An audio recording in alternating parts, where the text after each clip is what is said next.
My name is Sari Rosawa as the second speaker, and Marisa Sabarila as the first speaker, and Nabila Aura as the third speaker. Before going to my argumentation, I will characterization of the motion. Islamic economy is an economic system based on divinity that support the freedom of each individual to carry out economic activities but still in accordance with Islamic law so that equal welfare is achieved. Financial technology management is a financial management using technological advancement facilities to streamline all processes in financial management. The COVID-19 pandemic has changed every aspect of life on Earth. The decline in people's living standard is one of the impacts caused by this pandemic. Everyone is competing to fulfill their necessity. Some are by developing a business through loan funds, looking for work outside the existing job, and etc. In this situation, of course, it is necessary to have a strong economic system and good financial technology management to achieve mutual prosperity. However, the problem is that the practice of the existing economic system often benefits certain parties. For example, in a socialist economic system, which is in this system wants to try to change wealth inequality by abolishing the right of individual freedom and right to centralization of ownership, which will result in the loss of right and enthusiasm to work harder so that people will tend to be more lazy. As for the opposite of this system, namely capitalism, where usually the poor or the less influential will be defeated by the rich group who control more economic resources, the economic welfare of the community is often sacrificed or otherwise sacrificed by individual interests. Therefore, this House strongly agrees on the importance of strengthening Islamic economic and management in financial technology during the COVID-19 pandemic.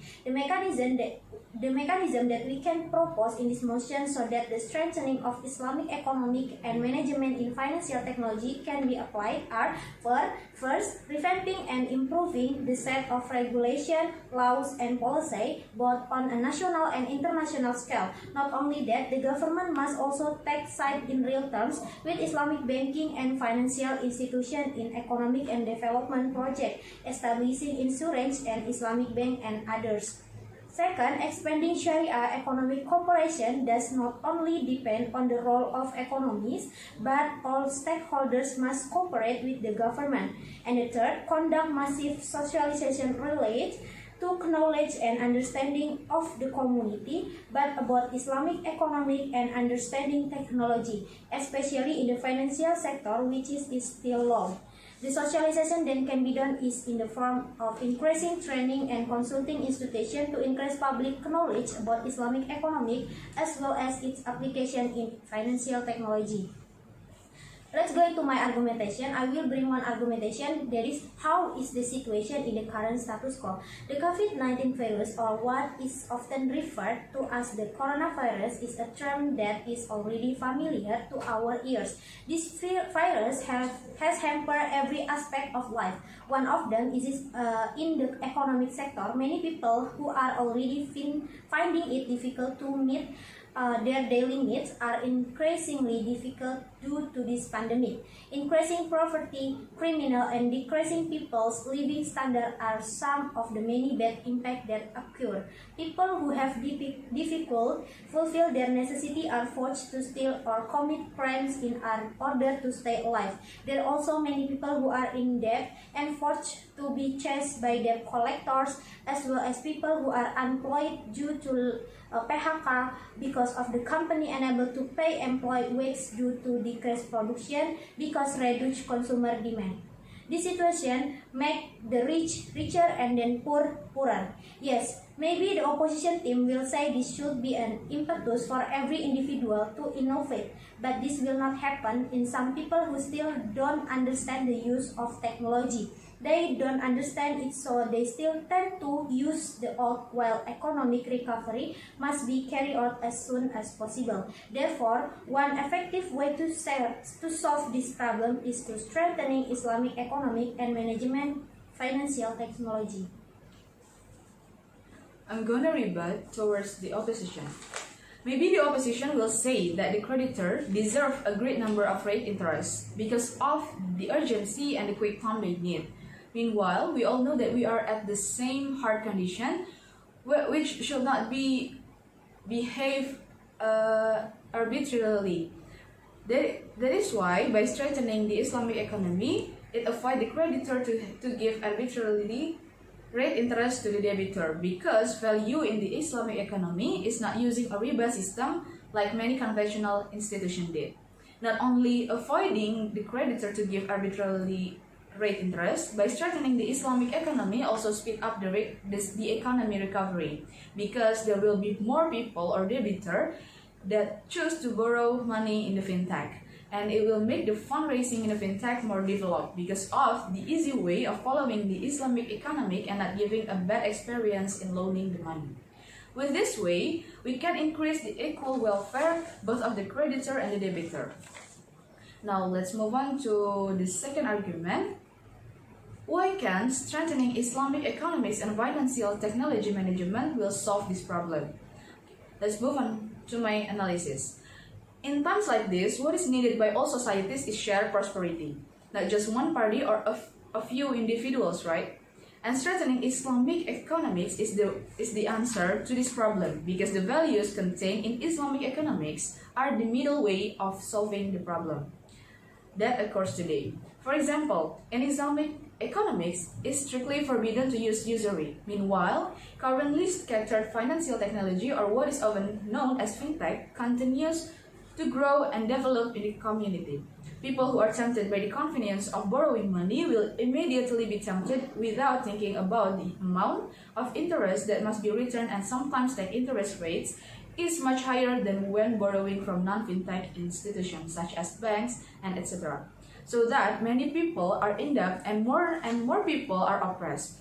Yes, although some fintechs has been officially registered, there are still many fintechs that are not official and detrimental to the debtor. So that strengthening the management of financial technology with the Islamic economic system is a solution, because the system prohibits usury, so that people who borrow funds do not feel burdened, and prosperity or economic recovery can be realized immediately. Not only that, Islamic economy strongly supports the necessity of justice and honesty in the economic field. Let's see. The word equal seems difficult to say, considering that the gap between the rich and the poor is clearly visible. It is the people who are rich and influential in the country who remain prosperous even during pandemics, while the poor are getting poorer. In the Islamic economic system, we are all required to share, give one another and others, because Islamic economic is based on dignity, where everything that is done is economic activities is not only for the fulfillment of material but also spiritual. The maintenance of moral values and the realization of social harmony, so that immoral actions such as doing everything possible to get the maximum profit for the benefit of individuals or groups and others, these values are what limit a person to take these actions.